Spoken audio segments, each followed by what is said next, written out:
ஆண்டவராகிய இயேசு கிறிஸ்துவின் இனிய நாமத்தில் உங்களை சந்திப்பதில் மிகுந்த மகிழ்ச்சி அடைகின்றேன். நாம் இன்று தியானிக்க எடுத்திருக்கும் தலைப்பு நம் நினைவாக இருக்கும் இறைவன். தியான வசனம் திருப்பாடல்கள் அதிகாரம் 89 இறைவசனம் 21. என் கை எப்பொழுதும் அவனோடு இருக்கும், என் புயம் உண்மையாகவே அவனை வலிமைப்படுத்தும். நாம் தியானிப்போமா? கிறிஸ்துவின் அன்புக்குரிய சகோதர சகோதரிகளே, நாம் மனித அன்புக்காகவும் சில நேரங்களில் அவர்களின் உதவிக்காகவும் எதிர்பார்த்த காலங்கள் உண்டு. ஆனால் அது ஏமாற்றத்தையே கொடுத்திருக்கிறது. நம்பிய மனிதர்கள் கைவிட்ட நிலைகளை பல நேரங்களில் நம் வாழ்க்கையில் கடந்து வந்திருக்கிறோம். அது நமக்கு பல பாடங்களை கற்றுத்தந்திருக்கிறது. நாம் உயர்ந்த நிலையில் வாழ்ந்தபோது இருந்தவர்கள் தாழ்ந்த நிலையில் நம்மை விட்டு விலகி சென்றிருப்பார்கள். ஆனால் நம் இறைவன் எக்காலத்திலும் எவ்வேளையிலும் நம்மை மறக்காமல் நம் நினைவாகவே இருக்கின்றார். நாம் அவரை மறந்த நிலையிலும் அவர் நம்மை மறப்பதில்லை. நம் உறவுக்காக காத்திருக்கின்றார். நம்முடைய பலவீன நேரங்களில் நமக்கு பலனாய் உள்ளார். நாம் சோர்ந்து போன தருணங்களிலும் அவருடைய பிரசன்னம் நம்மை சூழ்ந்திருக்கிறது. இப்படிதான் வேதத்திலும் சவுல் அரசன் தாவீதின் மேல் பொறாமை கொண்டு அவரை அழிக்க நினைத்தபோது சவுல் அரசனின் மகன் யோனத்தானின் மூலம் அவரை பாதுகாத்தார்.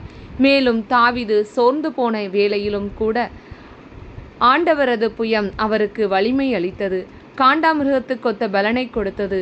இறுதியில் இறைவனின் மிகப்பெரிய கிருபையால் தாவீது அரசராகி அவருடைய அருட்கரம் அவரோடிருந்து அவரை வலுப்படுத்தியது.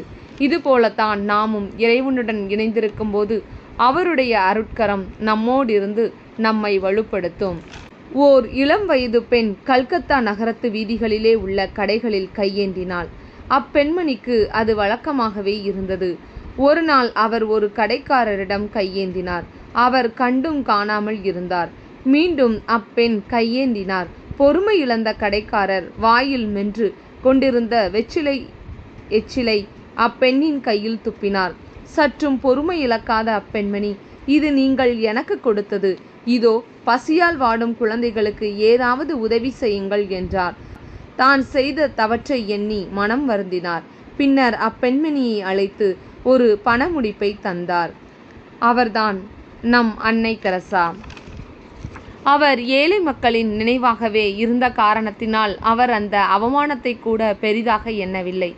ஏனெனில் மக்கள் மேல் அவர் கொண்டிருந்த அன்பு, அதற்கும் மேலாக அவர் கிறிஸ்துவின் மேல் கொண்டிருந்த அன்பு செயலாக வெளிப்பட்டது. எனவே நாமும் நம் ஆண்டவராகிய இயேசு கிறிஸ்துவை நம் கண்முன்பாக வைப்போம். நம்முடைய பலவீனங்களில் அவருடைய பலன் பூரணமாய் விளங்கும். நாம் ஜெபிப்போமா? எங்களை அளவுக்கு அதிகமாய் நேசிக்கும் எங்கள் அன்பு தகப்பனே இறைவா, இந்த நாளுக்காக நன்றி செலுத்துகிறோம். எங்களுடைய பலவீனங்களிலே உம்முடைய பலன் பூரணமாய் விளங்குவதற்காக நன்றி.